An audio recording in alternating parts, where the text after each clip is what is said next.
봄방학을 앞두고 온타리오와 퀘벡주에서 홍역 환자가 늘어나면서 당국의 우려가 커지고 있습니다.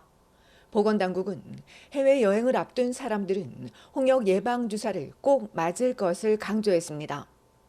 캐나다는 유럽이나 미국보다는 낮은 수준이지만 올 들어 꾸준히 확인되고 있습니다. 온주에선 최소 4건이 확인됐는데 이 중 1건은 해외여행과 관련이 없는 것으로 나타나 보건당국이 비상입니다. 퀘벡주에서도 7건이 보고됐으며 라발 지역 보건당국 역시 지역사회 전파를 경고했습니다. 또 지난 주말 브리티시 컬럼비아주 밴쿠버 코스탈 지역에서 5년 만에 처음으로 1건 확인됐습니다. 여행을 다녀온 10세 미만 어린입니다. 홍역 감염 대부분은 해외여행 관련입니다. 때문에 보건당국은 해외여행 가기 전에 홍역 예방 백신을 2번 모두 접종했는지 반드시 확인해야 한다고 강조했습니다. 2회 모두 접종하지 않았거나 접종 여부가 불확실한 성인은 출국 4에서 6주 전 4주 간격으로 2차례 맞을 것을 당부했습니다. 어린이는 보통 생후 11개월쯤 1차 접종하고 생후 18개월 또는 4에서 6세 사이에 2차 접종하는데 홍역 유행 지역을 갈 경우엔 6개월의 아기도 접종받을 수 있습니다.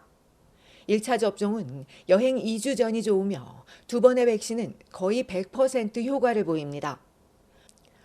홍역은 전염성이 매우 높습니다. 홍역 감염자가 숨을 쉴 때, 기침을 하거나 말을 할 때 공기를 통해 퍼지고 감염된 사람의 코나 목에서 나온 분비물을 직접 접촉하거나 만져도 감염될 수 있습니다. 발진이나 고열, 기침, 피로 등의 의심 증상이 나타나고 잠복기는 7일에서 21일이며 청각장애와 뇌 손상 등 심각한 합병증을 유발하고 심하면 사망에 이를 수 있습니다. 이를 예방하려면 백신이 가장 효과적이고 이외에 철저한 손 씻기와 오염된 손으로 눈이나 코, 입을 만지지 말아야 합니다. 한편 세계보건기구 WHO에 따르면 올 2월까지 전 세계 홍역 환자 발생이 지난해 동기간보다 79% 급증했습니다.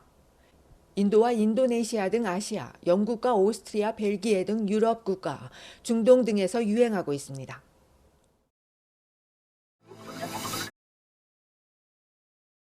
지난 주말 온타리오주 광역 토론토에서 강력 사건이 잇따랐습니다. 어젯밤 11시 37분경 토론토 서쪽 에터비코 렉스데일 블루버드와 이슬링턴 애비뉴에 위치한 저층 아파트 근처에서 총성이 울렸습니다. 신고를 받고 출동한 구급대가 현장에서 총상을 입은 남성 1명을 발견하고 응급조치를 펼쳤으나 그 자리에서 숨졌습니다. 범행 후 차를 몰고 도주한 총격범을 추적 중인 경찰은 이번 사건에 대해 알고 있거나 목격한 시민들의 적극적인 제보를 요청했습니다. 토요일에도 총격 사건이 있었습니다. 토요일 밤 9시 우드브리지 웨스턴 로드와 하이웨이 7에 있는 플라자 주차장에서 16세 소녀가 총기 부상을 입고 병원으로 이송됐으며 다행히 생명엔 지장이 없는 것으로 알려졌습니다. 피해자가 미성년자로 확인되면서 심각한 사안으로 간주하고 수사 중이라는 욕적 경찰은 피해 소녀가 펠레건에 맞았는지 또 사건이 어떻게 발생하게 됐는지 등을 조사 중입니다. 오늘 아침까지 용의자에 대해 공개되지 않은 가운데 총격 당시 이곳에서 자동차 모임이 열려 주변에 100여 명이 모여 있었던 것으로 전해졌습니다. 편의점 묻지마 공격도 있었습니다. 사건은 토요일 낮 2시 30분 토론토 댄퍼스와 그린우드 애비뉴에 있는 편의점 안에서 발생했습니다. 피해자 가족에 따르면 이날 범인은 복권을 사러 들어갔다가 갑자기 52세 여주인을 흉기로 공격하기 시작했습니다. 당시 가게엔 여주인과 9살 된 아들만 있었고 가해자와 피해자 사이에 언쟁이나 대화도 전혀 없었는데 갑자기 벌어진 겁니다. 남성의 갑작스런 공격에 여성이 비명을 지르며 강렬하게 대응하는 사이 마침 가게를 지나가던 남성이 이 소리를 듣고 들어와선 범인을 가게 밖으로 쫓아내고 막아섰습니다. 덕분에 더 이상 다치지는 않았으나 남성이 휘두른 흉기에 찔린 여성은 부상을 입고 병원으로 옮겨져 치료를 받고 있습니다. 사건을 수사 중인 경찰은 이날 밤 10시쯤 용의자를 검거하고 범행 동기 등을 조사 중이라고 전했습니다. 피해자 가족에 따르면 범인은 사건 이전에도 편의점을 다녀갔던 것으로 알려졌습니다. 한편 어린아들 앞에서 끔찍한 사건이 발생하면서 피해자와 가족들은 충격과 불안을 호소하고 있습니다.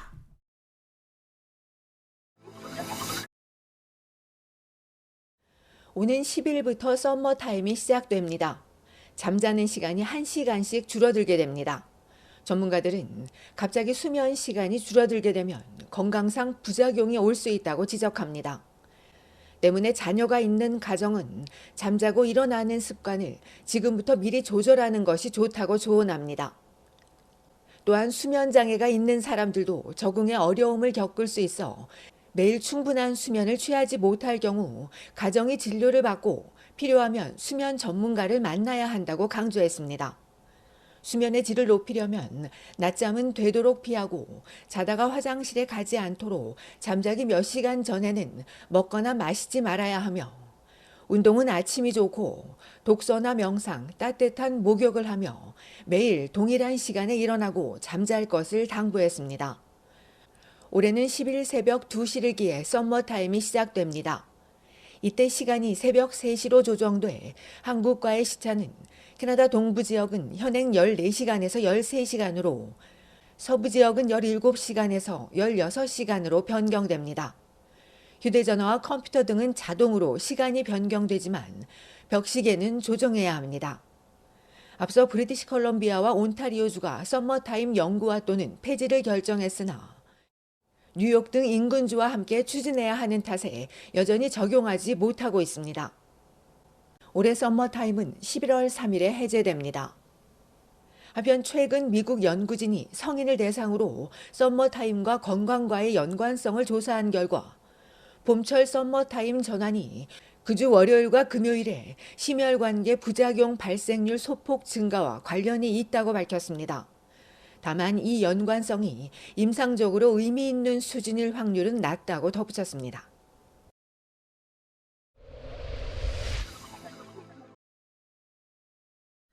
티프 맥클램 연방중앙은행 총재가 인플레이션의 추가 하락이 점진적이고 고르지 않을 것이라며 당분간 금리를 현 수준으로 유지해야 한다고 강조했습니다.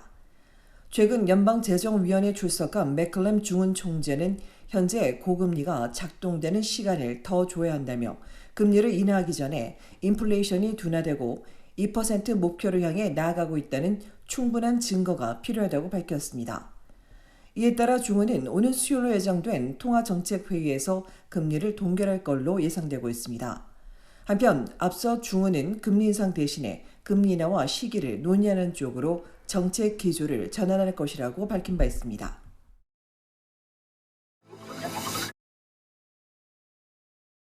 온타리오주 토론토에서 빈집세를 신고하지 않은 집주인은 이달 중순까지 신고할 수 있게 됐습니다.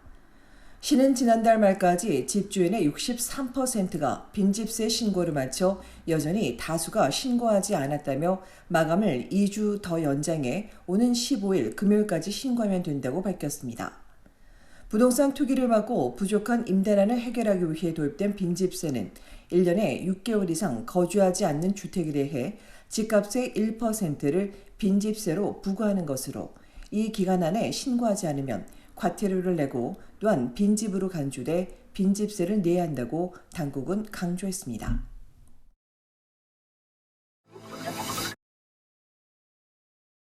글로벌 화장품 제조 및 유통업체인 더 바디샵이 파산 보호 절차에 들어갔습니다.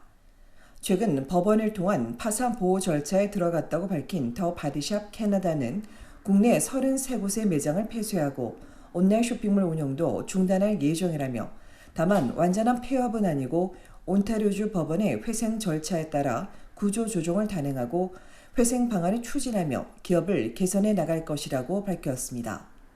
더 바디샵은 앞서 영국 이외 미국에서도 운영을 중단하고 파산 보호 절차를 신청했으며 모 회사인 더 바디샵 인터내셔널은 회생 후에 매장들을 정리하고 본사 직원 40%를 정리 해고할 계획이라고 전한 바 있습니다.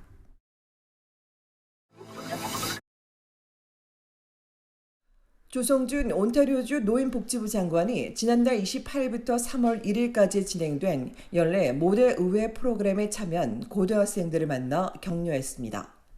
온주 의회가 실시하는 모델 의회 프로그램은 시사 문제에 관심 있는 온주 고등학생들을 주 의회로 초청해 주 의원들과의 만남을 주선하고 의회가 운영되는 모습을 직접 체험할 수 있는 기회를 제공하는 것으로 참여 학생들은 3일 동안 의회에서 다양한 지역구의 주 의원들을 직접 만나고 모의 입법 과정을 진행하는 등 의원 역할을 직접 해보기도 했습니다.